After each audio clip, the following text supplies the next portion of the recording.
It says we're live on Rumble. So, all right, we're going to try recording now. Now that we've done this, welcome to the pre-show where we talk for 15 minutes about how terrible you are. Yeah, ready? 3, 2, 1.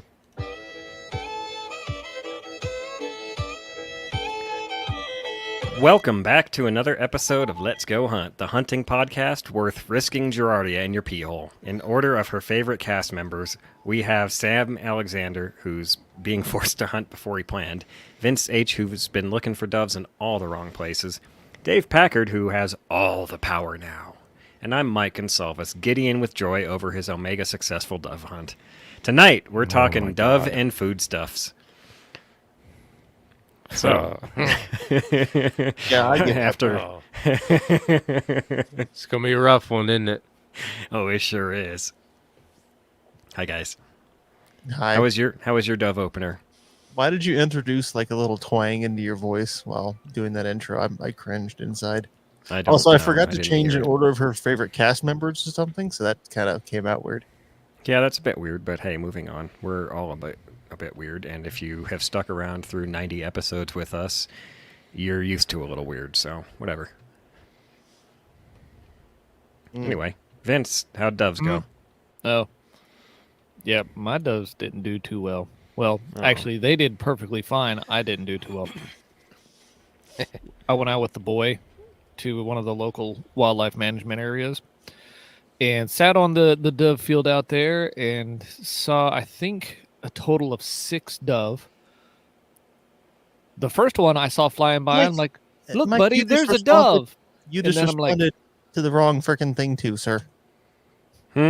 Nothing. Continue, Vince. I was like, look, son, there's a dove. Oh, wait, I should probably try to shoot that. And then I saw some fly back behind us, and about the only good shot I would have had at any of them, I had my jalapeno tuna and my crackers out, and I'm making myself my breakfast, and I'm shoveling crackers in my mouth, and they come flying over the treetop in front of me. I'm like, shoot him, boy! And and he finally gets the gun up and gets it cocked, and he's like all excited, and by that time they're too far away. I'm like, don't, bang. Like, okay, you did it anyway. Well, so you missed 100% of the shots you take. You don't take. That's what he last heard. Well, he got to shoot, so good for him. That's more than I got to do that day. That's fair. Yeah, and then I think we sat there about 3 hours, and then we walked back out to the van in the heat, and we get up to the parking lot, and there's the old game warden sitting up there checking people as they walk out. And he's too lazy to walk in and check people. Get them all at once. Yeah. Well, yeah, they were going to filter by him anyway. I mean, it makes sense, but go out and get some exercise, dude. Yeah, he was nice enough as fish cops go. That's good. I like when fish cops are nice. He did fill me in on some of the like what he'd seen so far. So apparently people who were just walking up and down the main road through the wildlife management area did pretty well, because the dove would come in to get little pebbles. Mm-hmm. And people just walking up and down the road were limiting out. But he did say that he's pretty sure that what we were seeing down there was just the local dove that stay around all year. Like, we haven't gotten that first push of migratory birds yet, because it's still been kind of warm out. Yeah, it's still hot up here, and we're a couple parallels north of you. So I have to wonder if we have to get a little bit colder and push the doves out of Colorado down into you. But I'm not pushing doves into him. That's fair. No, please don't. I also don't know enough about the migratory patterns places. And what to say for sure. But yeah, they're everywhere up here. That's just what he said. He gave me some pointers on like where we might see them, and also like come deer season, he's like, yeah, we see them all over around here. So I might go down there for some deer. I saw deer down there while I was walking around looking for turkey. So it's like, I need to come back here. I noted a couple of game trails while I was there back in May. But aside from, a little tip on waiting for it to get a little cooler and then going back down there, on the way back home, we drive right past this nice Amish grocery store Hmm. that has like really cheap stuff. We've been buying hams there, like full size cured hams for 50 cents a pound. Jesus. Yeah, like I don't know, 10-pound Damn. ham for $4.50, $5, that kind of area. Damn, It's like dude. we've been freeze drying it. Mike, Nice. you don't even like ham, so don't I you be mean, acting like you. I leave like this a good school. deal because I'm a cheap ass. Yeah. That's a good Only deal. way, But you the know what they only get way- you with? You know what I'm they not get you going to with? buy it, but what do they get you with? I spent $40. I bought 2 hams, a package of cooked Italian sausage, and a couple of other things. But a third of that was this cheese. Oh my! That tiny little sliver of cheese, or No, is not that? this sliver of cheese. It's like 2.5 pounds of cheese, Oh, but it was about $18 because this is a smoked bacon cheddar that they make in the local area, and that's what they get you with. They get you with the tasty goods I don't. I'll send you money. for the smoked bacon cheddar Yes, I would like a or the wheel of ham. that. No, God no. If you get me ham, so help me. I'll I take saw somebody do a recipe for pulled ham, and it piqued my interest. Pulled ham is interesting. So we Is made it- like a breakfast scramble thing with Mhm. ham, potatoes, scrambled eggs, and Ooh. peppers, and we are freeze drying that and putting it in the Mylar bags for taking with us into the woods. Oh, what a perfect and lovely segue. I was actually going to get you on the jalapeno crackers earlier, but then they kept on moving on. So I'm a I, man of many foods. that's fair.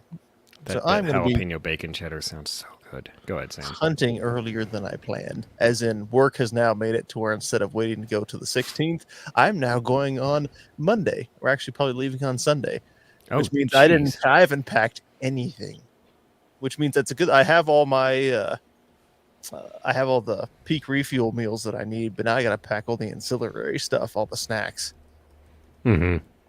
which I'm not going to enjoy doing because actually, I mean, it'll be easier than last year because last year I agonized over this for ages. But yeah, it'll be fun. I wouldn't say you agonized. You were just in depth last year. I nerded out over it big time. You're So if in you're deep. not in 100 depth, calories per ounce. 100 calories per ounce. If it's heavier than that, I don't want to eat it unless it's like, maybe a snack here and there. That's really good. Yeah. It was so good. if you're not nerding out over it this time, what are you going to take? I have no idea. I was gonna just basically pick your brains for ideas so that I don't have to think about it anymore. Because I've got the peak refuel meals, and then I'm gonna raid the storage little snack bin we have upstairs for last year I took lots of the white macadamia nut, like little half-size Cliff Bars. Mhm. Those are yummy. And bags of Cheez-Its, the little individual packs. Those are and Pop-Tarts. Lots and lots of Pop-Tarts. I don't really care for macadamia nut. I don't either. Oh man, It's just The Oh, raspberry man. macadamia nut chocolate chip cookies at Subway are fantastic, but overall, like hazelnut too. hazelnut's good in coffee. I like No, hazelnut see, that's where I coffee. despise it. Like, why Really? hazelnut? Like, you got the mocha, you got the French vanilla, but no, and then there's hazelnut. Who picked hazelnut? It's I'm a just- very pleasant aroma, and it tastes pretty good. Oh, fuck off. Agent Entropy over in the Rumble chats accusing me of agonizing over everything. I won't fight you, sir.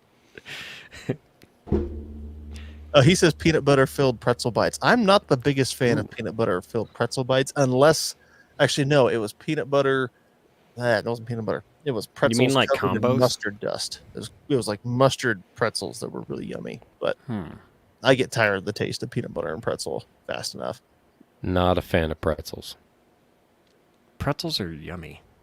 Nope. I actually, that's interesting. I would have That's what we're gonna pegged do. you for a pretzel guy. Mm-mm. So that's what I'm gonna pack is just a bunch of frozen pretzels in the back of my bag and let them thaw out throughout the day. That's perfect. Yes. Great. And then at the end of the day, you will have nutrient-rich elk blood to, Well, that's toast your success. presumptive. That's presumptive. But If you believe something will happen, it will happen. Well, if you don't, Yay. So now I've got the one peak refuel meal per day. I'm not doing any mountain house. I'm not doing any of my own, at least not for this trip. I might dehydrate some of my own stuff for bear in October, but especially because this is now down to short notice, it's like I don't even have time to do any of that nonsense. Are you taking any Yes. pemmican? No, I still. I'm going to leave that as something more far off in the distance and let it float its way closer eventually. I still want to do a hunt that's entirely fueled by pemmican at some point. oh my god, Mhm. I keep meaning to look up a recipe and make some. That's You're not gonna hard be to make. fucking I mean, miserable. you just need to get lean meat, dehydrate it down super dry, like take a sliver of the meat out and shank somebody with it dry, and then I just throw it in a coffee grinder. You powder it all up. You need to get like organ fat or suet, the like the really waxy stuff, so that you can melt it all down, and then you just do.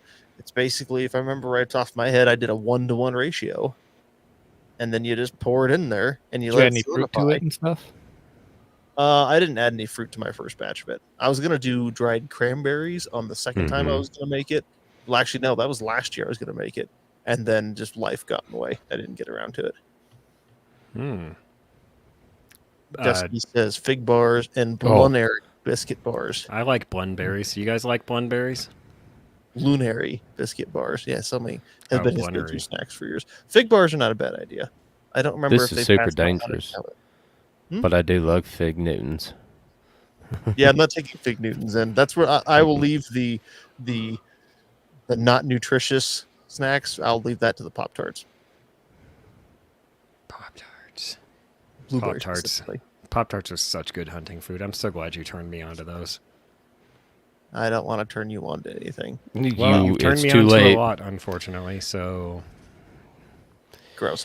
So Moving no, on. but, I mean, like Vince, when you do an entirely different style of hunting because you're more that direction down in Oklahoma. What are you usually taking with you?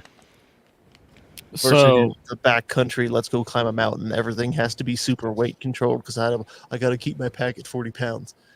yeah, stuff. you know, if you're just having a little base camp and you have your coolers and stuff, you can take old water bottles and juice bottles, fill them with water, and stuff them in the freezer so they freeze nice and good for you. And then you can throw them in a cooler. And for the time of year that you're hunting, it's going to stay frozen for close to a week at least, Mhm. depending on how cold it is. And you can just throw normal like camp food in there, like hot dogs and Hamburgers, steak. you could do hamburgers and steak if you wanted. I mean, you can get as bougie as you want with it. It's a little refrigerator. Usually we just do hot dogs. I like the pre-cooked Johnsonville brats because I like to cut them up and put them in my breakfast scramble. But that's just I do like a good brat. Now you're making me a little jealous. Chaotic over in the YouTube chat. So once you have homemade Pop Tarts, the packets aren't nearly as good.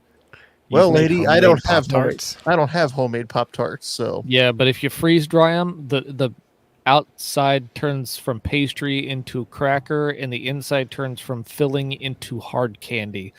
So they don't work as well. no. I'd be intrigued to know about these. It's like you deep fried a Jolly Rancher. Oh. Just tacky on the inside. I'd like to know more. I'm clicking the I would like to know more button. Would you I like to imagine know more? fresh, they are like absolute like tits. But Pop Tart Yeah. is kind of, I don't know, it robs something from. It's a pastry. I mean, it's Mhm. a toaster strudel almost. Yeah, It's freeze closer to that. drying it. Freeze drying it seems slightly wrong. Yeah, it did not make it better. Yeah, it did not make it better. Roden wants to know what type of utensils are you taking on hunts. I imagine cast iron weighs too much. I take an MRE spoon, and that's it, and a jet boil. So like with the peak refuel, that's all freeze dried stuff. So it's fire up the jet boil, boil the water, pour it in the bag, seal it, shake it, come back in 10 minutes and eat it. Last year when we went elk hunting, James, one of the guys I went with, had one of the MSR stoves, one of the multi-fuel ones. And I used to think those are really cool up until it was time to boil water at the end of the night. And Steve and I are eating, and he's still there boiling his water. It's like, oh, yeah. I mean- was he just using like normal wood to boil it? No, it's an MSR stove. It's It basically has a bottle that you pour. It'll take. I think it's kerosene, gasoline. Like in terms that's of what like you a meant by survival- multi-fuel. In terms Okay. of like a survival stove, really cool. But he just pumps it up and pressurizes it, but it doesn't boil water nearly as fast. I thought you meant multi-fuel, like one of those ones you can use gas or build a tiny little wood fire underneath and then like stoke it and get it real No. hot. No. And then when we went fishing, he bought a box of Velveeta macaroni and cheese off the shelf, and he had all 3 of our little pots to boil the pasta because there was more pasta than he anticipated. I mean, if you're running a base camp like me, you can just have a Coleman stove and you can boil your water on that. Right. I usually boil my water for the coffee and whatever. If I'm having dried food, I can boil the water all at once and then pour some in here and pour some in there. Pour some over here for the boy to have some hot chocolate early in the morning. That kind of stuff. Dusky says cans of Bush's baked beans for dinner. No, Well, those are that's- bush beans. Those are bush beans. That's something Oh. different. Oh, okay, like fair enough. bush. I tend to camp out of the truck as well. It has my 30-gallon water tank in it. It has my cast iron in the box that I built. It has a hot plate that I can plug into a 1500 watt inverter. I haven't connected to batteries yet. I carry jet boil stuff in there, and I've also got stuff to make fire. So there's multiple ways to cook food. If it comes to a question of hiking up into the woods, like Sam's about to go do, then I would pick one, and it would likely be the jet boil. But as long as I have the rig near me, then I'll have multiple ways of eating. It's also, the storage box also has a ton of different food in it, including various MRE meals that Sam has. Hey, the surplus store has these. Go get them. So I'm like, all right, cool. The dollar entrees. Yeah, the dollar entree. I got a ton of those. We tried the chocolate pudding. The chocolate pudding was really good. That was the first time I'd had it.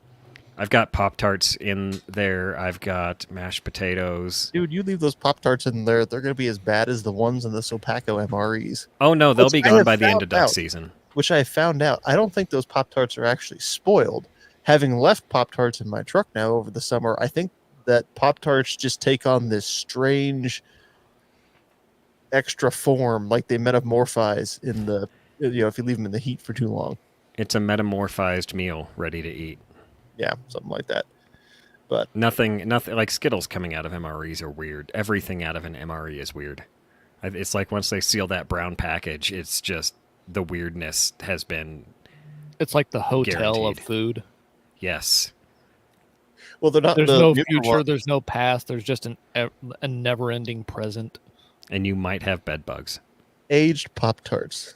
Hey, write that down as a show title. My Pop-Tarts are expired. They're just, I know, keep well telling y'all aged. about.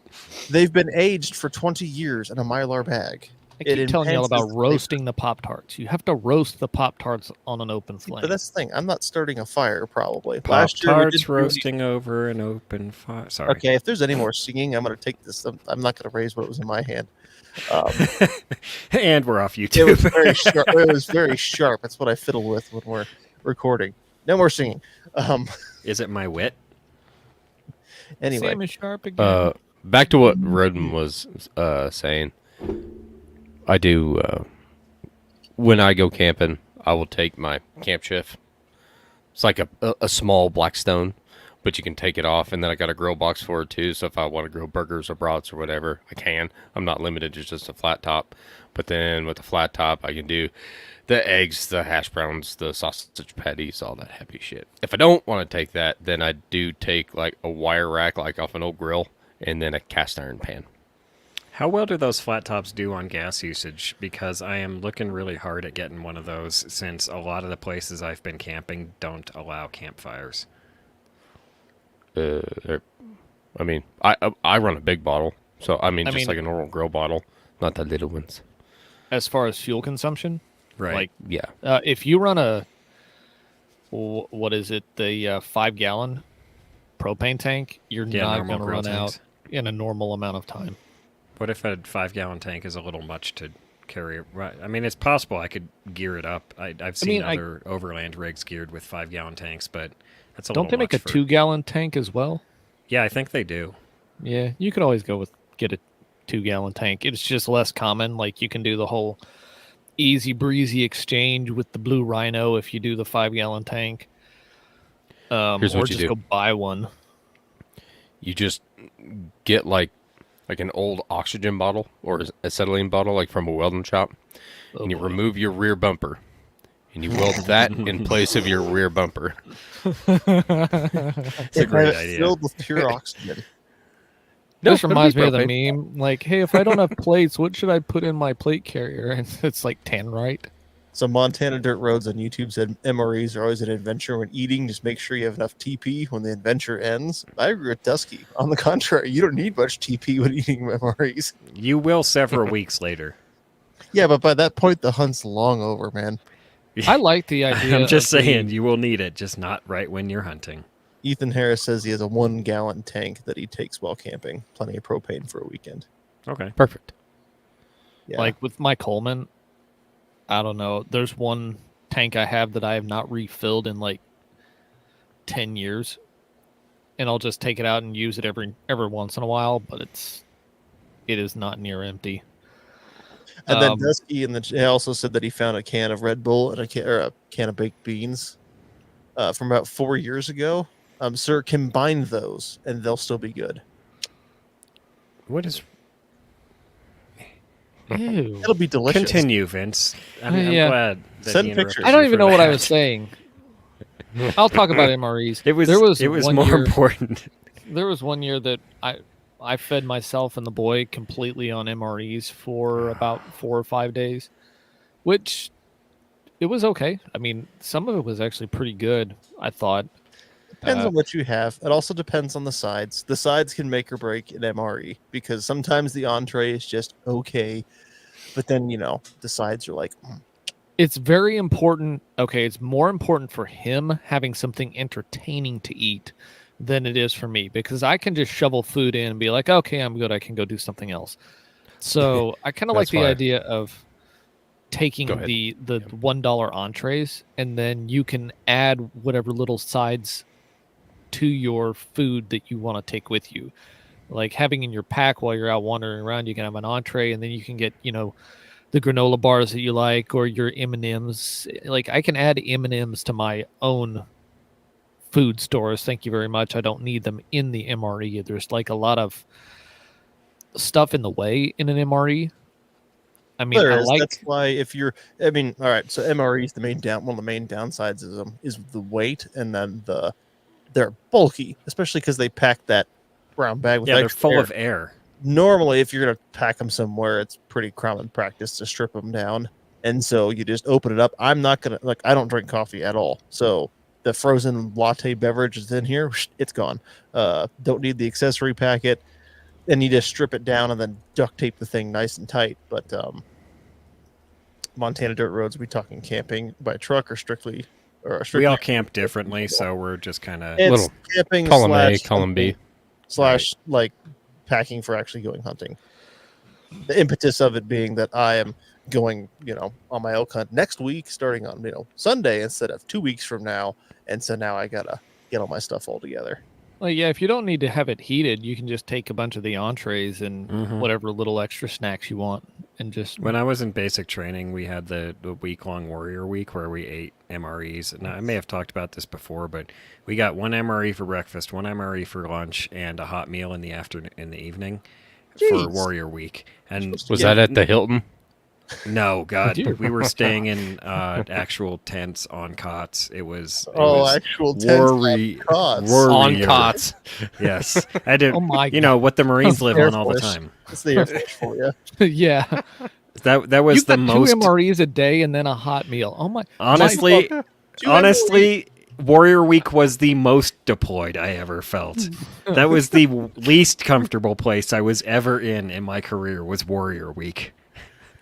2 MREs a day is considered, sufficient for, freaking combat operations per the Right. military. It And was they're like, "Hey, unnecessary. we need to give you a hot meal at the end of the day too. Here you go, buddy." Dude, Well, for like a I- week, my son and I split 2 MREs a day, and we shared a can of peaches for breakfast.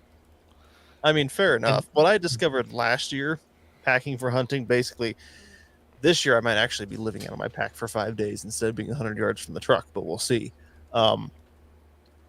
And I kind of knew this going in, but I prepared for, the worst to happen. I didn't eat everything I packed. I think I packed 3,200 calories per day, basically 2 pounds per day. And, I had stuff left over of every day, but that was fine because the other part of it was having some leftovers is good because the worst case is if I'm out here an extra day, I can condense all the leftovers from the previous 5 days into one extra day of food. So, Voila. voila. I But will say, Wallers. if you go out and you're gonna have a campfire, you have to bring like your extra little gas grill grate or something of that nature so that you can put something on that if you want to. Especially if you do kill something and you're still out there camping, you can take some slices of meat off of it and go grill it on Yes. the open fire. I mean, see, I'm not hauling a grill grate with me. do I it. probably won't even have a campfire the whole time I'm out there unless Do I'm it. successful. But Put even it if on a I'm stick. even if I'm successful, it's going to be a whole lot of get this thing to the truck and then get out of here and get it in the freezer. Or not get it to the freezer. I may end up paying a processor if I do succeed this year because I'm not sure I want to turn around and stare at this giant pile of elk meat for a week. But we'll see what happens. Doing a deer or an antelope, that's a lot. An elk is 10 times as much. Yeah. So, but that's getting off track. No, I'm not taking a grate. I won't be doing any campfires while I'm out there. It Yeah, I doesn't know. sound like a great idea. I know you won't, but if you're anyone who's yeah. camping near their vehicle and having a base camp type setup, you gotta have that grill grate. Oh, well, also depends on, the type of hunting you're doing too, or if it's just straight up camping. I refuse to go camping without a campfire for the most part, unless I'm Yeah. doing something really like, ooh, I'm gonna go freaking out with my little shelter half and dig a ranger grave and camp out that way. But if the guy usually camp for leisure, and at that point, like I want a fire. My bachelor party was supposed to be going camping, and then we found out there was a fire ban on the drive up. So instead, we went hiking somewhere after dark and got drunk instead. It's like I'm not going camping without a campfire. That's just lame. It really is. Ain't got But nothing at but the this same fireball. There's lots of Dusky says there's a lots grill of state grate. wildlife. Lots. Hang on, Dusky. Lots of state wildlife areas and state parks that don't allow campfires, like Terriall. It doesn't allow campfires at all. So I'd like to go there for ducks this season, but I can't have a fire. So that's why I was looking at the I mean, what do you call those again? The Dave the grill. oh, Like the little Coleman or Camp Chef. Yeah, just take a Coleman stove along. They pack the it. 2 stoves, the Yeah. 2 burner ones. Yeah, just the Coleman stove. Those are great. The Dusty said Camp that- Chef is bulky compared to Okay. like a Coleman. Yeah, think I like thought you were talking about the big- Coleman. no. He's talking like no, a I'm big, talking a Camp Chef. Like it's a 30-inch, Oh, by- a stovetop, I don't know, basically. Okay. 14-inch Okay. flat. no, that's too much. I just want a Coleman. I thought, okay, Yeah. cool. Dusky, if you're setting your hot dog on fire, you're doing it wrong. Too much whiskey. Again, Poke it with Dusty, a put stick. it on a Don't- stick. Don't hold it with your fingers over the fire. Why are my fingers hurt? Ow, ow, They ow. taste pretty good though. What's up? Montana Dirt Road says his buddy uses a propane powered fire pit. Sometimes you can't have a normal fire. He loves his Coleman stove for hunting and going light. Yeah. Okay. I have to look one Propane up. powered fire pit. That's a close second. I don't happen to possess one of those, and I don't think I'm going to go buy one to go take camping because then it would just clutter up my damn garage forever.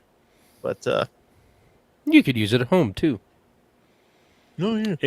Yeah. It If would I be was pretty doing- cool to. If I was doing Uh, the type of stuff Dave's going to be doing next year potentially, with like packing in with horses, oh, I'd take my Coleman stove all day long, man, and my cast iron, because you know what I want to. Ooh, I love cooking over in a cast iron, Dutch oven, over charcoal or over coals in general. I usually take charcoal along because managing coals from an actual fire is a pain in the ass. At least charcoal is predictable, but like that chicken I made last year. Ooh, Yeah, that chicken was real good.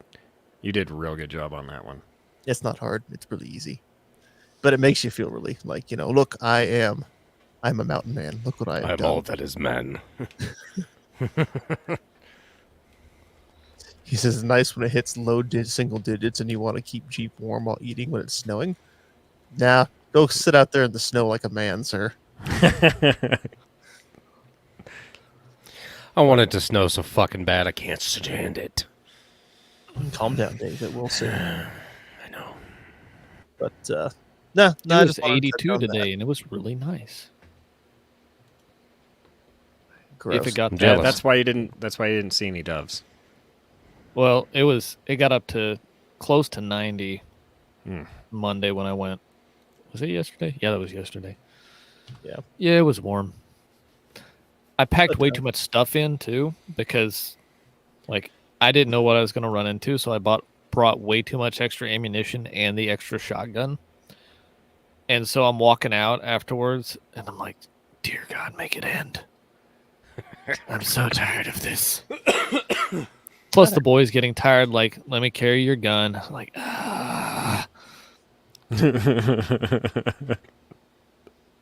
like, Dad, I'm tired. Like, yeah, me too. Yeah. But no, just to round it out, I'll probably stick to the same. So doing, more backcountry stuff, I'll probably stick to the same ratio in terms of weight to calorie, 100 calories per ounce. But probably not pack nearly as much of it. Of course, I probably still will pack as much of it, but I'm going to pack more of my favorite things. I'm going to skip trying to haul hard salami and hard cheese in with me because, yeah, no thanks. I know we talked about this a couple weeks ago or something. Vince was all like, "Oh man, that sounds great," and I was like, it Stop did ahead taunting of me time, with your cheese. but in the moment, it was just not like, nah. I want your cheese, Vince. Stop. My cheese is delicious. I bet it is, you fucker. Gross. It's actually really good. Okay. It's crotch cheese. Me gusto del queso. So See, I senor. actually managed to not bring many of my rounds back. What did you drop? Go ahead, them? Dave. Go ahead, Dave. I thought you dropped them. I can't talk shit because from what I've seen, especially the fucking LPVO, I can't talk shit.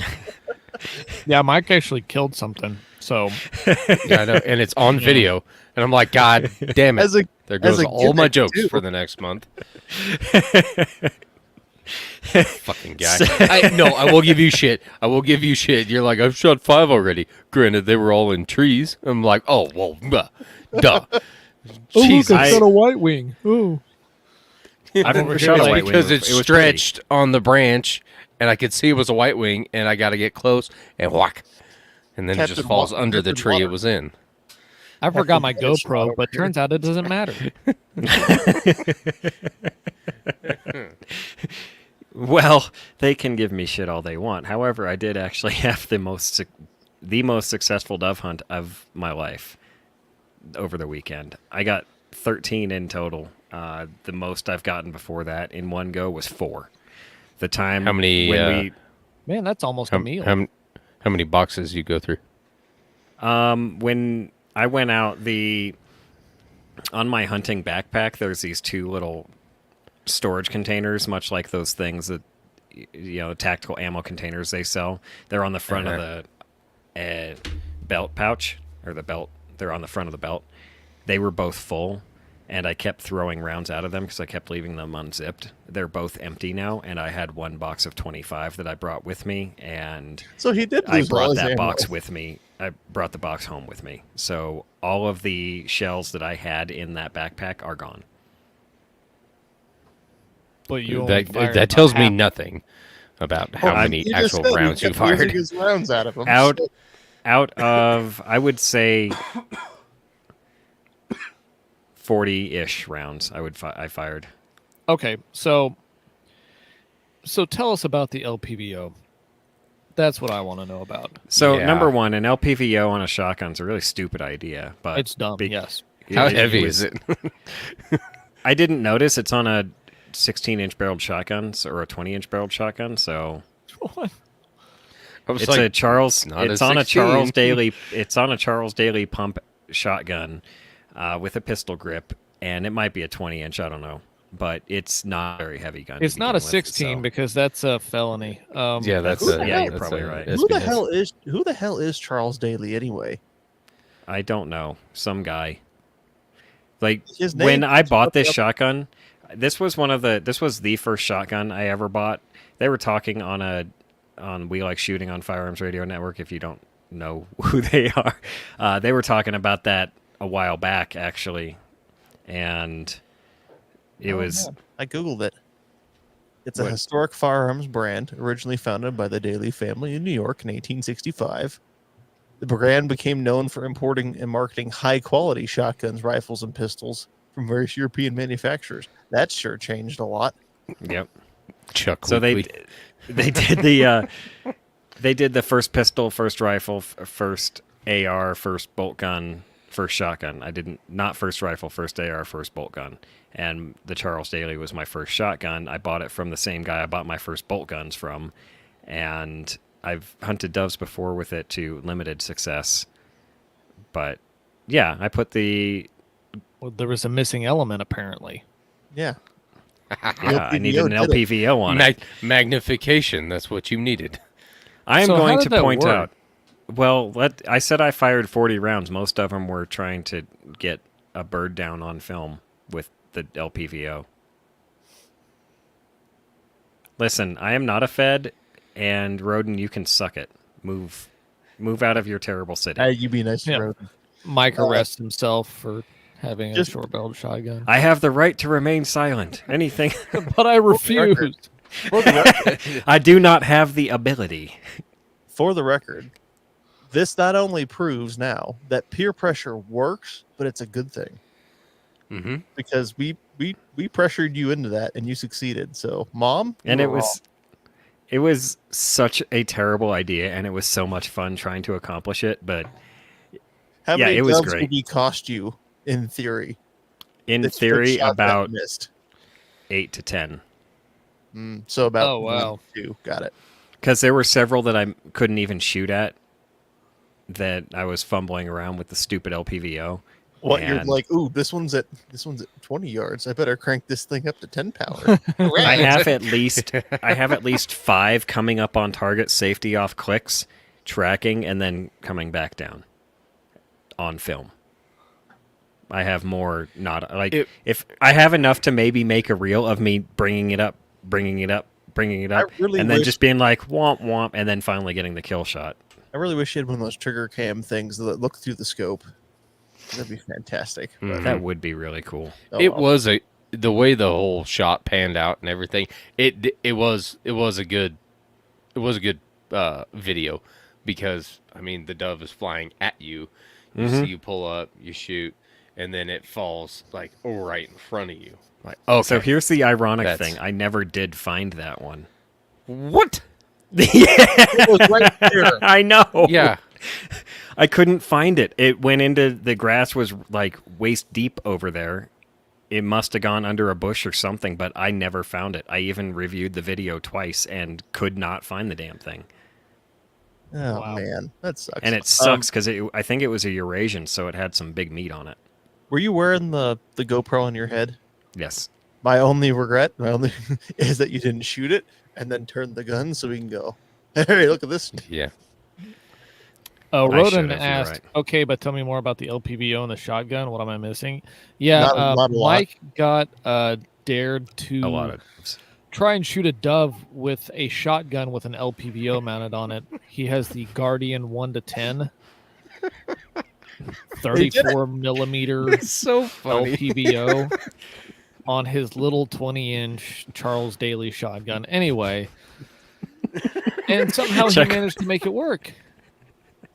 I shot a dove with it. On Like a purpose, maniac. too. That's so fucking dumb.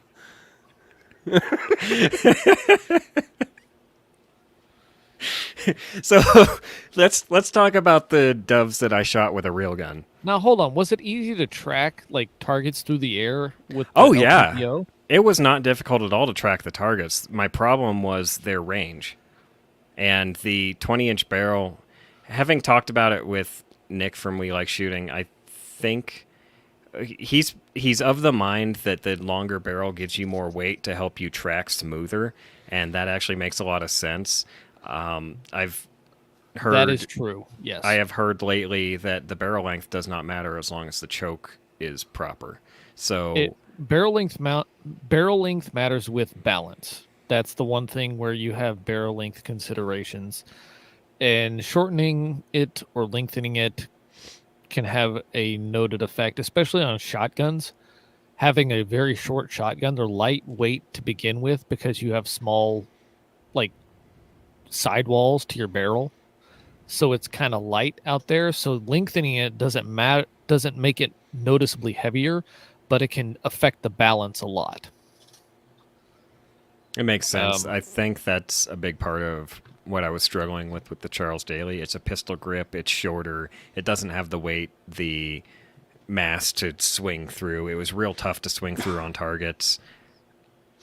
It's actually like I said, I've used it to limited success with doves in the past, and it's a good gun. I mean, it's an okay gun, actually. It's always stuck on the pump sometimes. It's always done that. You ever had a pump gun where you fire and then you go to pump and the pump just sticks and you have to like jiggle it just a little bit and then... No, No. that's kind of what the Rete was doing right before Dang it. I dry lubed it, so I might actually dry lube it and see if that works. That's what you get for those. That's those high quality Charles Daly European Right. imports right there. No, you're 100% correct there. Same thing my high quality Turkish import does. Although the high quality Turkish import has a great barrel for patterning, apparently. Sounds like user error. Yeah. Possibly. So, how many doves in total did you get? 13. That I think you may be tied or one short of me when I went out there too. I don't remember. I thought you only got 7. But then you went out and got more the next day, didn't you? I don't remember at all. I didn't get pictures of them all together, so I remembered So you got it's at least long gone. 7 walking around, and then I got my 2, and we ate I them got all for dinner that night. I didn't eat them all for dinner. I had a couple for dinner. I did the burger thing that night for camping and hunting. Oh, that's right. Made me some bacon cheeseburger. No, I didn't have any cheese. It was just a bacon burger. It was real yummy. But cool. So the rest That's a of lot them, better than last year, which was like 2. yeah. And the Did you even change- cooler. Did you change like what you were doing any that Yes. worked better or? That's what I wanted to talk a lot about. Yeah. So if you remember a couple years ago, it was just after my surgery, literally 2.5 months after my surgery. So I think that math is right. May 15th to September 1st. Long enough. Short enough. Anyway, so I wasn't real mobile. I wasn't moving around a lot. I couldn't roam away from camp very far and find doves. So the 2 I shot were within short, broken, just had surgery walking range. This time, and then last year, I was not in great shape either. As I've said before on the show, I've worked on a workout routine where I've been working on my legs and my lower back exclusively. Well, again, not to complain, but my knee is messing with me lately, so I have stopped that. However, I noticed the dividends of that work over the last 8-10 months of my life. I've noticed those dividends because I was out. I was walking almost. I would go out. I'd be out an hour. I'd come back, rest my knee, go back out an hour, rest my knee. And then Ella and I sat in camp basically from 11 o'clock to about 5 because it's too hot. There's no reason to go out and look for doves that aren't in trees. So we just hung out. Dude. Last year you only went out for like a day too, didn't you? Yeah. I we remember went being out. surprised about how sure of a span you were actually out there last year. Dude, you had back Yeah. surgery and you're out there shooting a 12 gauge. So, Yeah, you know, that's true. perspective. And it was a bolt Um, action 12 gauge 2 years ago as It well. was. It just would not work. Goddamn gun. So Should have had You live in LPVO. 1915 Kentucky. if I lived in working a 1915 bolt action Kentucky, I 12 wouldn't have gauge. worried about only shooting 7 or 15 total. But that'd be lovely. Or the feds, or the feds would have been nice not to worry about. The Germans would have been maybe mildly concerning in 1915, but other than that. Nah. So, other things I did different. I recall a couple of years ago distinctly seeing lots of birds in trees and just approaching them directly and thinking, oh, they'll just stay there. No, they fly away because they're like, I don't want to get shot, so they fly away. I have learned you find the bird as soon as you identify that's probably a dove in a tree. I've gotten better at that too, identifying that's a dove in a tree over the... I don't know the name of the bird, but those black and white birds, the one with the white tummies, black wings, and they flutter real fast and fly in flocks out there. Anyway. pandas. No. Pandas don't fly, dingbat. Panda birds. That's a show title, Panda Birds. Along with aged Pop-Tarts and Captain Water Swatter. Regardless, I don't remember what, but they like the dead trees too. The same type of bird likes the dead trees as well. And doves have a very distinctive, you can see their little curve in their neck and their round head, and that's what sets them apart from the... Rodin says they're penguins. Okay, that's what sets them apart from the penguins. So I have gotten better at identifying the doves in the trees and saying that's one, and then immediately seeking concealment through the use of a live tree and then approaching within shooting distance. That is how I got 11 of the 13 doves. Yeah, so you're hunting. That's weird. Yes, exactly. That's why I don't feel bad about it. It was legit hunting, and it felt great. And then as soon as I, just do a nice little pie out around the tree, just enough to get the barrel clear so I don't have any obstructions to deflect the shot and take the shot. Don't stand out fully, don't take a whole step out and be like, hey, here I am, bird, just enough to clear the barrel. Now, on the downside, I didn't... So, I brought out 2 Gideon optics on this trip. The first one was obviously the Guardian on an unnecessary shotgun for an unnecessary bird kill for the giggles. Oh, it was necessary. It was hilarious. The other one I brought was the Rete that I have been so fond of over the last year. And we got to put a Gideon Omega on top of it, and I got to try that out. It was phenomenal.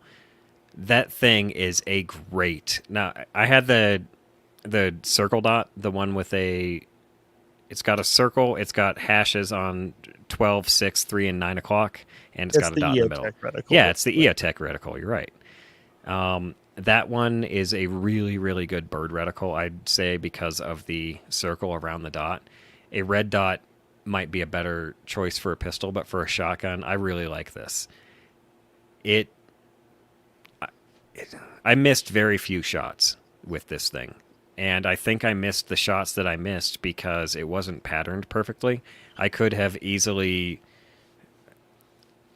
I went to 20 yards with a cardboard target and just was like, boom, there it is. And then I could see in the optic, the bead of the shotgun's way over here, so I lined them up and then tried to get it sighted that way.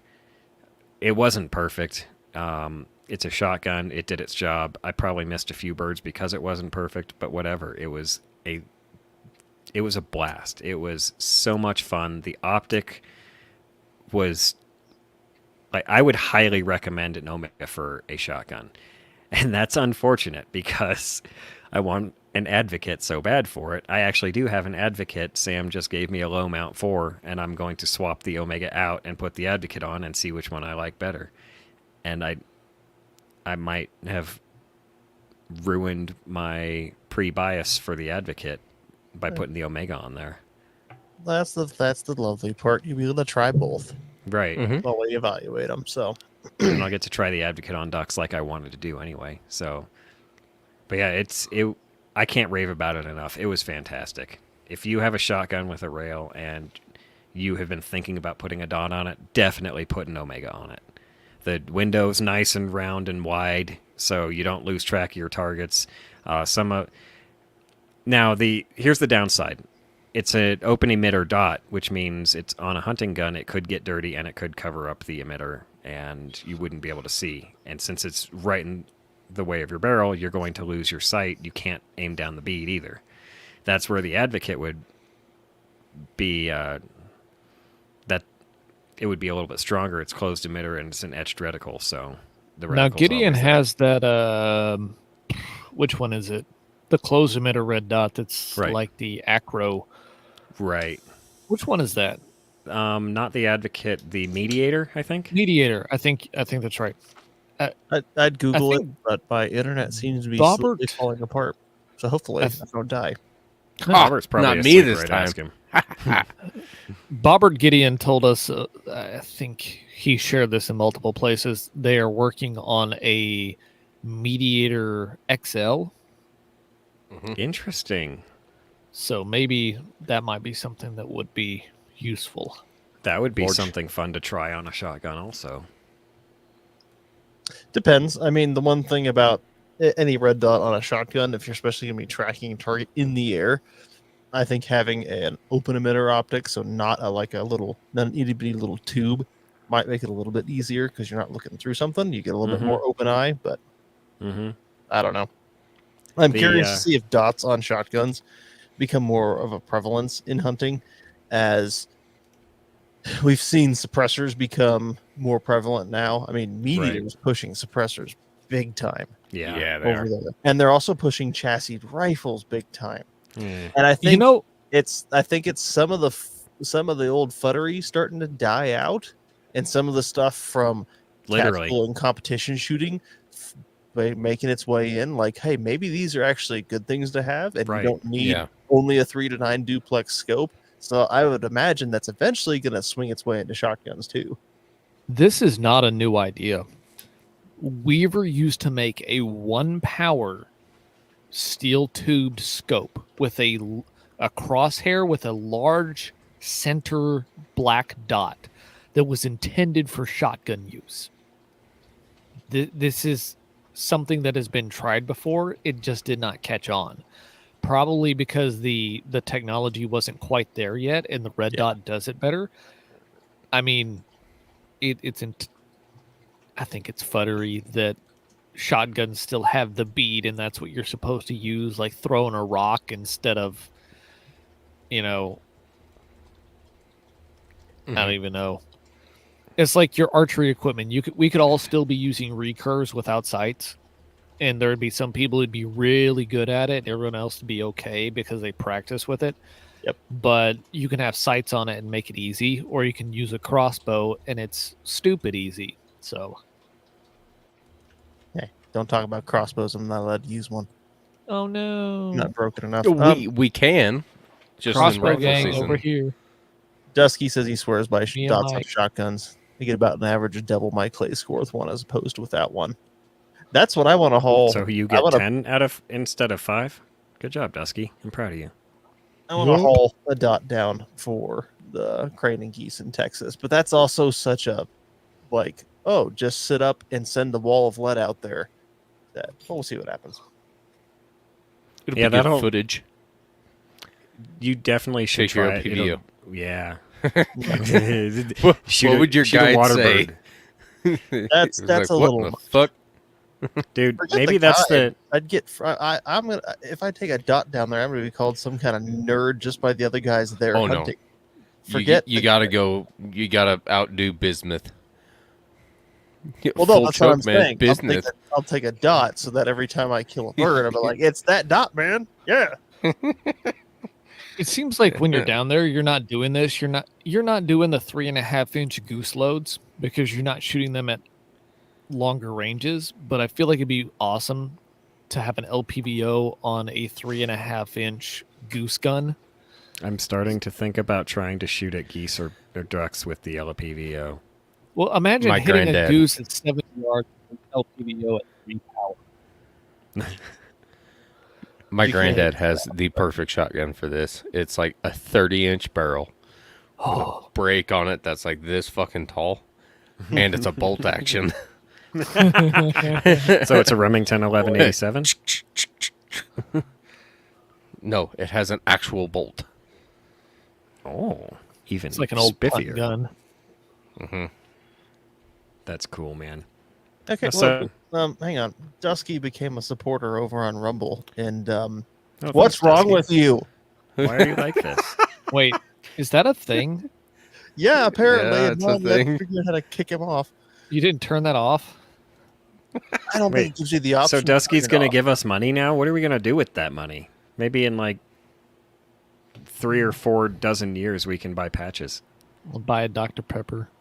I gotta send him the sticker. I owe him still. I'll use it to pay for the postage. Jesus Christ. Hey, I should actually, called speaking of reinvesting. getting people things, I should be going to Sean tomorrow after work to get shirts for Mac and Kyle and you guys and that. So Oh, nice. Mike Respect B, that. I ain't forgot about you. Just yeah, waiting that on Mike Mike, B, you too. Just Mike, waiting on Mike me. G. Yeah, Mike B. We're waiting on Mike G. Waiting Talk on to a Sean Mike. H. Anyway. Boy. Well, since So- we're going down the optic, wait, sorry. I had one more thing to talk about, Doves, wrap it especially up. since we're a Learn How to Hunt podcast, and I noticed several ways to hunt them out there. So you don't have to walk around the wilderness and look for them in dead trees. There are other But ways you to do it. can. You can. It works. I did notice there were, as I went out to the east part of the wildlife area towards Kansas to look for the water for the evening hunt. That's a big thing. I think we've talked about this. You want to get them on water because they come looking for a drink right before bed. Captain Water Swatter strikes again. Ducks, doves, who gives a shit? Listen here. Is Mike this like is the water reason- sports? Mike is the reason we have to use lead-free shot because he puts so much shot in the water. So doves are Mike coming in manages for to water. swat a dove. I hate you guys. There was one drinking water. It was after sunset, though, and as soon as I looked at it, it flew away. But you thought about it. I did. Oh, So boy. on my way out there are several cornfields on the state wildlife area, and it turns out doves really like corn. Several of the ones I cleaned and dressed had corn in their gullets. So look for corn. Look for any kind of. I mean, they like crops in general. seed, It's free yeah, food. Hemp. yeah. Hemp is huge. I've cleaned a lot of hemp out of birds. That's a good one. So as I was on my way out there, on one side was a cornfield, on the other side was public land. The cornfield was private. The public had hunters with all sorts of decoys, including the powered wing ones out there. And I was watching birds fly into the decoys, regardless of the guys sitting in obvious chairs under trees. The birds did not care. They were like, "Ooh, birds!" and flew right into them and got shot. It was amazing. So that's an interesting way to go about it. I have decoys. I didn't use them at all because I was too worried about the other idiots out there going, "Ooh, bird," and shooting my decoys out of trees. I didn't pay much for them, but I'm still a cheap ass. I don't want to have to buy more. Yeah, I would have put the decoys in the water. I put out a few decoys. I don't know if it did any good. There just wasn't enough birds around. The ones But we that flew over you may have seen them and been like, "Ooh, what's that?" But no way Like, to hey, tell. tuna. Hey, that guy's eating tuna, crackers. tuna. Go. I did forget to mention, whenever we first got there, someone else pulled up when we did. And it's like, hey, I've never been out here, and I know there's the dove field, but I don't exactly know where it is, and I don't have internet out here. But I had Onyx, and I had preloaded a map a while ago so I could look around on it and everything. So I kind of gave him and his and he was out there with his son for the first time, and I kind of gave him pointers on how to get to the prepared dove field on the wildlife management area before we Nice. actually got out there. Nice. Aw, how sweet. So the last way to hunt them that I discovered, I stumbled on it. When I went out for the water hunt, the evening water hunt, I found that camping area we talked about offline.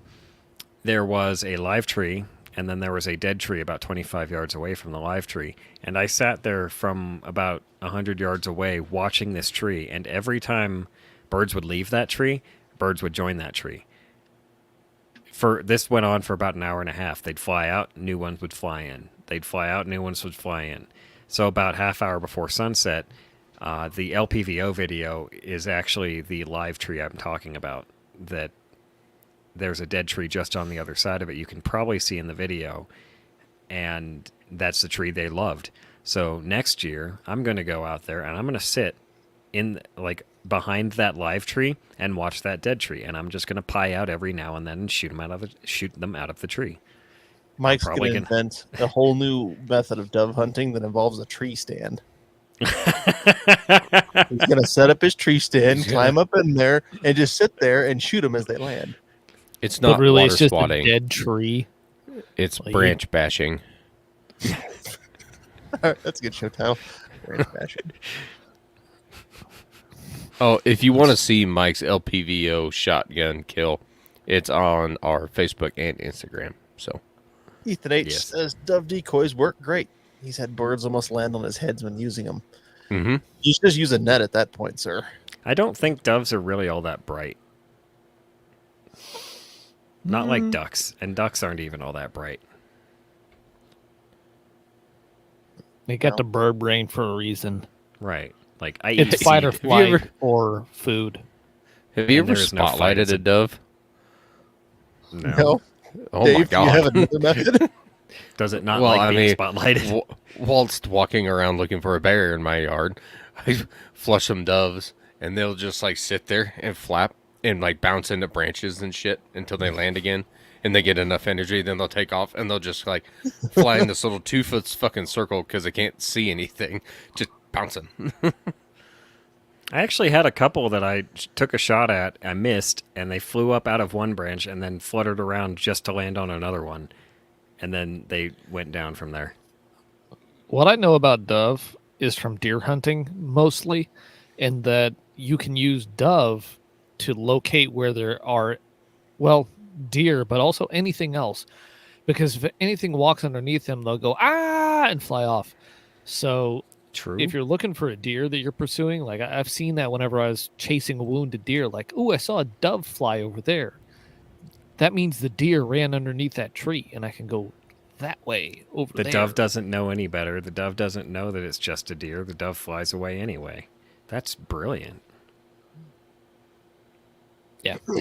I like It's that. all flight, no fight. Yeah. Oh, look, a hawk. I'm going to just dive for the ground, and I'm dead. Oh, that's what happens when you're made of food. Dusky, Dusky says he didn't realize decoys were used for dove. I didn't either. I got decoys a couple, probably last year actually, because I found them in Bass Pro, and I was like, dove decoys. Mm-hmm. Tried them on We the used- watering hole last year. I can't say it worked. Can't say it didn't. We used last year on our youth dove hunt. We used a bunch of decoys. Ethan H in the chat actually helped us out with that, or I was there. He was helping. So, Nice. but yeah, How'd that they're go pretty well? yeah. Nice. Like it was a shitty day too. It was so fucking windy, but we still had birds coming in. Didn't you go out this weekend as well? I did for a day. We got like a late start in the morning, and I have a daughter that's old enough to hunt with me now, so that's handy. But It got is. her set up in a spot. I got set up in a spot, and I don't have the dryland corn right across my fence like I did last year. It's feed this year. And so the doves weren't flying around a lot, like going to roost in where we were set up. or even coming out of the trees. So I'm like, well, I'll go walk around and try to flush some in front of her because it'll be perfect. She's sitting like at the end of the tree row, so she's got like fucking a big window that she can shoot in and be perfectly fine because there's not a house for miles. I'm like, I'll flush some doves in front of her. They'll come right around the tree and they'll be right there. I mean, 10, 15 yards. And they'll be slowing down thinking to go in the tree. So that'll be a pretty easy shot. And I send, I don't know, 5 or 6 birds. That way they go around perfect, just like I thought they would. And then another group, and then another group, and another group. And I'm yelling at her. I was like, Addison, shoot them. And I don't hear nothing. And then I finally walk back up there, and she just turns around and goes, like, what? She's like, well, I was going to shoot one, but the safety was on. I was like, Oh my god. oh, okay. At least it was on and not off, and you sent one into the ground or something. But So Roden asked how you tell which ones are the old doves and which ones are the young doves. The young ones are small. Small. You can't Small. reply to the chat in StreamYard. no, you can't. It doesn't go to Rumble. Like, No, it doesn't. You're replying to YouTube, sir. yeah, Oh, he can't see. Oh. Yeah. you gotta pop up Rumble. Anywho, Yeah. Um, But yeah. yeah, that's all cool. So- I saw 3 doves today while I was out there screwing around, but I didn't do anything about them because I didn't have a shotgun. So I was like, well, throw a rock at you, I guess. I But did you get were one up dove. In, you were up in Trout Creek, right? You got one dove, Dave? I got one dove. It was the only dove I shot at, but I got one. It's a snack. Looking like a snack. What? You can just go. Do you still have doves like hanging around in your trees? That's where I was at. But I got to go to the other side of the property where there's a circle of corn over there. So the doves Oh. will come right across us, go to the trees. So. But you're also staring directly into the setting sun, and that pissed me Yeah. off. Yeah. The what I liked about the spot that I found, the setting sun was at my back towards, and the big live tree was between the setting sun and the dead tree, so I could keep the sun at my back the whole time and see everything coming in basically from Kansas towards this water. Fair enough. It was beautiful though. The sunset, I didn't take any. I left my phone in the truck, but God, it was gorgeous. I'll have to take your word for it, sir. Yeah, you will. Guess Didn't what? take any pictures. If you don't know what a good sunset looks like, get out of your house and go look at a sunset. And if you think that one sucks, try It again hurts my tomorrow. eyes. Don't directly look into the sunset because that's if you What am I didn't pick supposed to that use? up A in mirror? kindergarten. That hurts my eyes too. You know what? Yeah. Look all you want. I have just a very brief update because we were talking about optics. I took the Gideon LPVO they sent us to review up and I threw it in the beaver ponds today. Yeah, you And I did. didn't bring my good recording equipment, so I posted a couple of not so good little short videos to Instagram. I got to take my stuff back up there tomorrow and do it again, but it survived. The illumination does work, Dave, since you asked. Oh, good deal. But I mean, the battery caps don't see got a why it gasket wouldn't. on it. Yeah. Doesn't look like we got any water in there, any moisture in there from. I didn't see any bubbles rising up, so hopefully all the seals are all still good. And I hucked it in a creek and stomped on it a couple times. Thought about leaving it overnight for fun, but then, yeah, I'll wait. I'll leave that until it actually freezes outside. So that makes a lot of sense because if you reach in and pull it out from underneath a frozen layer of ice, it's evidence that you left it there for a long time. Ooh, look at that! Look, see, we actually did leave it there. Can't fake ice. That's Dusky's got it. That's how you look at the sunset with an LPVO. Yeah, it works real good. But no, I hucked it in a couple times. So my very first throw, I was like, oh, that didn't go nearly far enough. Okay, reel that back in. There's some dead willows about halfway, actually about 3/4 of the way across the pond. I'm like, all right, don't throw it that far this time. And so I hooked it again and landed right over the top of one of the dead willows. Perfect. Hooked it exactly, and then spent the next 4 minutes wandering around trying to get it loosened up. It almost came to the point where I just stripped naked and went in after it, but I finally got it loose. That would have been a good video. I don't Yeah, know that but it would have. that one's for internal viewing only. Or if you pay me I don't enough. want to see that. Nope. That's on our OnlyFans. But I'd say it probably went down. It's probably stuck in 4 feet of water for 4 minutes. So hey, that's not bad. It didn't leak at that depth, at least. And then I hooked it in the creek a couple of times, and yeah, Stomped like I it said, into the I'll get creek. some. Curb That stomp. that picture of it like buried in the creek bed. It's like, oh wait, Uh-huh. that's actually a really good picture. I gotta get a picture of that. But it's surviving so far. Again, it feels a little silly to be doing torture test stuff because at this point it's getting a little overboard with the repeated insults to it. But Bob insisted, so fine. It's like you're No. planning on being Encino Man, and you're going to be resurrected in 10,000 years, and you need your LPVO. I really like the South Park version of that. Roden says he fully expected the rope to unravel and Sam using a metal detector to retrieve it. No, that thought occurred to me multiple times. It's like, if this thing gets lost in there, it's gone. You Especially just 'cause at the that's a bottom- warranty issue at that point. Like it broke so hard it vanished in the river.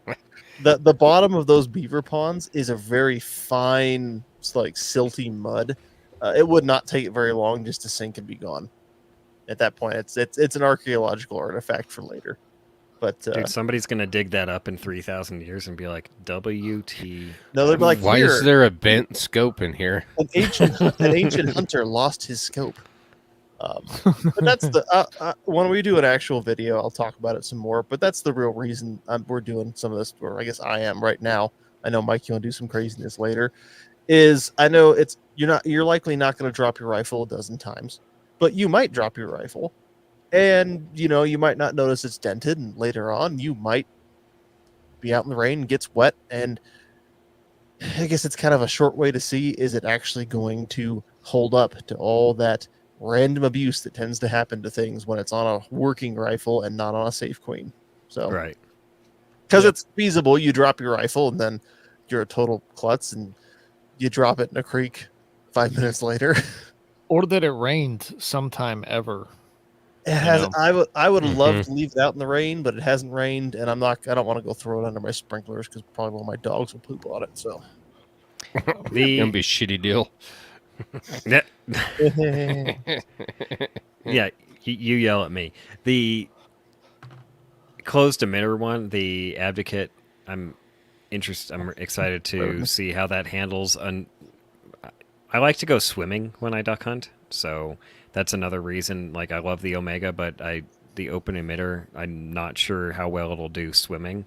But that's one of the things we plan on testing is how You well should it does mount swimming. the Advocate on the end of your barrel and then stick it under the water. swish it around a little. Then shoot the shotgun. There it is. I have a Do waterproof it. case for It's the like GoPro. shooting fish in a barrel, man.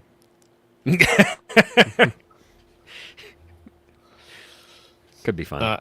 This is. I Terrible. actually worked Don't on do my that. shooting platform a little bit that I had behind my house. Part of it had fallen through because I used an old piece of plywood, but I repaired that and I just have it there so I don't Oh. have to lay down in the ticks whenever I go to lay out and Mm. shoot, because I plan on doing some precision work with the Guardian 1 to 10 that I have and comparing it to the other optic that I previously had on it, because the rifle that I have it on has it has an FN barrel from an early Palmetto State Armory build kit that I noticed a long time ago has an uncanny penchant for precision. So I want to see if I can be really precise with this LPVO and see how it works there. But I had to go fix my my shooting platform, especially because last time whenever I went and sighted it in, I had problems with my gas block, and it was also 105 degrees. Mm. and I was not in any condition to shoot, precision groups because I'd been out in the sun all afternoon. So, but I fixed the gas block. I Oh, got another rifle speed gas block from Kyle, and I've got that installed on there. I just need to tune that and then sight the rifle back in and work on checking some precision with it. have you got a chance to back that all the way off just to see if it wouldn't cycle? I'm going to try that on this one. I want to see if that works. I might go ahead and purchase one of the extra long plungers to see if I can make this one, because that would be very interesting. If I can make this one not cycle at all, that would be a lot of fun Mm-hmm. to see if I can make a little almost bolt action, because that's what happened accidentally. The gas block, the set screws came undone and it turned into a bolt action. And with the suppressor on there, it sounds really nice, but I Mhm. have to work the charging handle every freaking time, and it's freaking annoying. That actually, not the gas block backing off, but at a competition, I think 2 years ago, I had a primer blow, and then the anvil from that primer got lodged inside the gas key and Oh, turned Jesus. my rifle into a bolt action. And it was really quiet with the suppressor on there. But it was also not doing what it was supposed to be doing. So it'd be fun to be able to go from non-functional to functional with the rifle speed, which Kyle Yeah. said you can do that, but you have to use the correct plunger. And the one that comes with it on my other one operates at setting 3 and 4 generally. So if Oh. you turn it all the way down to 1, you might still have partial functioning, Mhm. and we'll just have to see if it works on this one.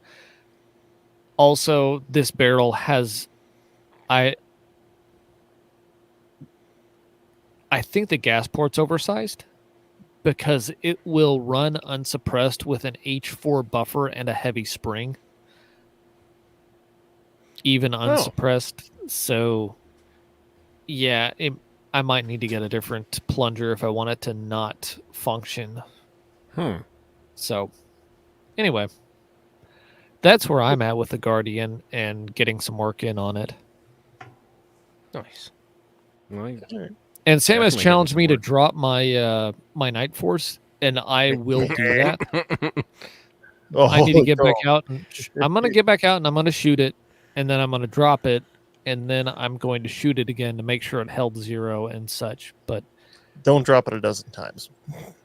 I'll drop it a few times, get a couple of good ones, try and get it on camera, see how that works. Yeah, I regret not getting the drops I did on camera. They were a little more spur of the moment and not exactly planned.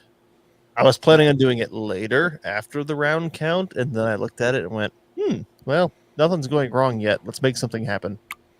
And off it went. And then the first 11 times, nothing bad happened other than I put some dings in the top of the adjustment turret. And then I'm like, one more. Why not, for posterity? And that's what it got that perfect just downward angle where the only thing it hit was right on the edge of the top of that, bezel at the back for the optics housing. So Did you confirm that it held 0 after that happened?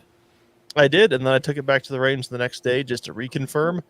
And as far as I can tell, it did. I had a point of impact shift up by about 1.5 inches, but that scope was zeroed with 62 grain.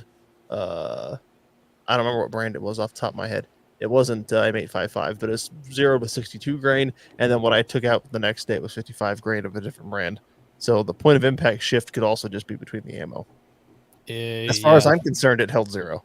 You changed a variable, but I did If because I was all it was a 62 grain AAC. It was the Palmetto State Armory stuff, and I was all out of it. I didn't have any more. that's way better. So having a group and a slight shift in 0 is way better than having a wandering 0 where you're suddenly shooting a pattern. Yeah, it wasn't. It's not wandering. It's hitting more. Like I said, I think it held 0. Now it didn't bend it out so far that it's like, oh look, it's a boomerang, but it is definitely got a little bit of a droop on that rear end of it. So Ethan H says he's been trying to get Dave to come put his LPVO to work at a carbine match. Yeah, Do he it. has. Do it. Dong. Sounds I like need. fun. I need. Don't get on out there. I need to start. Y'all come back now. My yeah? weekends are completely involved with volleyball for now. So You should avoid kids, That is, kids. and I kept telling my wife I want more, and I'm like, as I'm starting to understand the extracurriculars, we've got Ella in karate now, and it's Karate. karate. Well, it's American Taekwondo, so we just call it karate. If it was Japanese, I might go karate. But the ironic thing is, I searched really hard for an actual Japanese karate place, and this guy's really, really good with course you did. kids. It turns Fucking- out he's got American Taekwondo, but whatever. Like, he's really good with kids. She's learning, and she loves it, so that's really all that matters. But, Did you tell him anyway, that you drive a Prado? I told him I really like. I lived in Japan. I drive a I Prado. told him I like Japan. We lived there for 3 years. I have JDM cars, and he's like, "Oh yeah, that makes sense." And I was like, "Look, dude, like, it's Do you not call him karate. sensei? He's no, I call him Jeff. I drive a Prado. My name We Jay. drive JDM vehicles. Now he's really good with kids though, but at the same time, That's one child's extracurriculars are already like, oh Jesus, it's such a drain. I can't imagine what 3. Like, I wanted more, and maybe we're better off. I'm not saying what I just thought of. Moving on. I don't That's know a yes how, to the Vince. show. I don't know how you survive. 3 so far. It's fine. How old are you? We've discussed this. Which one I of us? don't. Vince, I know how old Nancy. Sam is. I'm 33. Okay, so I'm you and Sam 43. are, you and Sam are ish ages. Okay, that makes Same sense. age as my wife. Moving on. All right. I think that just about rounds us off for the night, doesn't it? I think so. I don't know why. Like the only thing that is working internet wise on my end is StreamYard right now, and I don't want to touch anything Yeah, don't touch anything. because it's like it's working, it's recording. We're clearly still Don't do live. it. I've stopped trying to Google search stuff. I've been doing it on my phone as you guys were talking about things. It's like, oh, I want to look that up real quick. It's like I'm not touching it because I don't want this thing to fall apart. But I think that about rounds it up. Well, There will be no show next week. I will publish this one tomorrow or the day after. No show next week because I am the dictator. I have the power, and I will be elk hunting. So y'all get the week off. I am it's really so, just because you have the magic box. I am so magnanimous. No, we could get it done. It would just be random piano and bell noises, not our fancy one. just Dave pounding away at Keystone Can. There we go. See, we don't even fucking need you, Sam. All right, I'm kidding. Start I'm my- kidding. I'll start my I'm own damn kidding. podcast. It's called "Fuck." Let's go hunt. No, let's go fucking hunt. Those guys are gay. Oh, boy. I did not get any emails about new reviews. I can't check anything on the. I usually check on the computer. I'm not touching it, so I've got stickers to Dusky and Tyrell. Oh, somebody sent us an email, and I'm not going to pull it up at the moment. Wondering if we could have a random ad read for you and send the email again. I'm about halfway sure I understand what you said, but at the same time, you also said you sent a review into We Like Shooting, which confirms my suspicion that all of We Like Shooting's listeners are mentally defunct because no one on We Like Shooting is on Let's Go Hunt. Aren't We we? are not Sean. So, You're not strong. Sean. What's wrong with you, sir? You said strong. No, Anyway. I said Sean. Sounds fun. Not my fault. You're Having deaf. strong call But, confidence. Gross. You thought the same thing. You people are like demented, and I don't like it. Listen, we like I- shooting listeners I see also, you are a man so of we culture are as of that well. retarded. No, you want to talk about retarded? Look, here's our banner. Yeah, Right? let's go hunt retard squad. That's It's us. supposed to say retade. Yes. Retade squad. Gross. Oh, uh-oh. My connection to the comments just died too. Oh, we should probably wrap this up before you die. Oh, it came back. Dusky, I will get food pics. Oh, food pics. I made a lovely half crawdad. I wasn't able to catch enough damn crawdads for it though. Etouffee over steak. I will say over steak was like not the greatest surf and turf in the world, but the leftovers over rice today. It was delicious. Ooh, Except yeah, for that's my It wife. looks really good. Except for my Mhm. wife, who grew up eating nothing but soy sauce and chicken apparently, and thinks the texture of shrimp is weird. I think she's weird. That's why I said she grew up eating soy sauce and chicken, and that's it because Huh. weirdos. Okay. Anyway, I also have pics of the breakfast scramble that we made before it went into the freeze dryer. I need to. I need the after of Those the for y'all. freeze dryer. That's Yeah, what I'm interested a in. before and after. We forgot cheese. I'm a bit disappointed, but it'll be Oh. okay. Just dehydrate cheese on its own, and then just And just sprinkle it in there. It's on there. Yeah. Yeah, Yeah. that'll work. And then you have Parmesan. That's a type of cheese. That's not. It's just Support the sport. I got it. Take buddy I got it. hunting. What? no. Keep going. Okay, support the sport and take a buddy hunting. And while you're hanging out with that buddy, tell him to find a more coherent podcast. Get some trauma trading unless you want to die. If you want to die, that's your own business. Search for Let's Go Hunt on YouTube, Instagram at Let's Go Hunt Podcast, and at Reddit at our Let's Go Hunt Podcast. We're also now on Rumble Bumble, which I have to fix the link for because searching Let's Go Hunt doesn't pop up anything. Links available at lghpodcast.com. Check the show notes for Initiative 91, the band on cat hunting in Colorado. Thanks for listening, and let's go hunt. Well, I made it.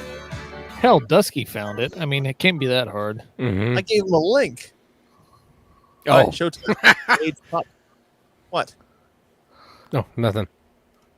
Age Pop Tarts, Captain Water Swatter, Chuck Weekly, Panda Birds, Hemp is Huge, or Branch Bashing. Branch bashing with Captain Water Swatter. That'll work.